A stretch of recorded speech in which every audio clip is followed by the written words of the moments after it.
Nagbabalik ang PTV Balita Ngayon.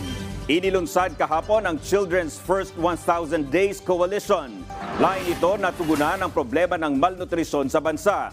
Bukod kasi sa pagkabansot at pagiging lapitin sa sakit ng mga bata, nagdudulot din ito ng mababang IQ at mababang antas ng pagiging produktibo. Lumalabas din na pangsyam ang Pilipinas sa may pinakamaraming kaso ng pagkabansot.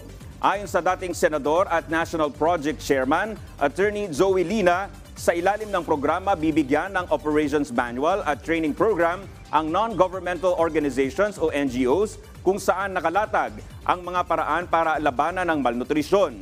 Kabilang din sa mga tututukan ng mga buntis dahil dito nagsisimula ang problema ng kakulangan ng nutrisyon. For example, educate its members, including the spouses, on the importance of nutrition during the first 1,000 days. Mula sa pagbubuntis hanggang sa ikalawang araw ng kaarawan or second birthday. Doon nangyayari sa panahong yon ang paglago, pagunlad, pagporma ng human brain. At kapag malnourished ang isang bata sa yugtong ito ng kanyang buhay, ay magiging mahina na ang kanyang katawan. I-become sickly.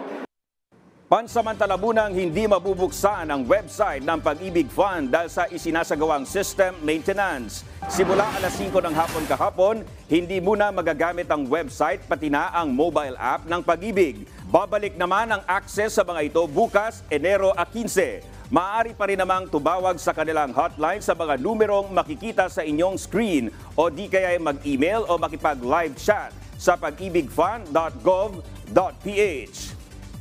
At yan ang mga balita sa oras na ito. Para sa iba pang updates, i-like at i-follow kami sa aming mga social media account. Ako po si Dominic Albelor. Magandang umaga.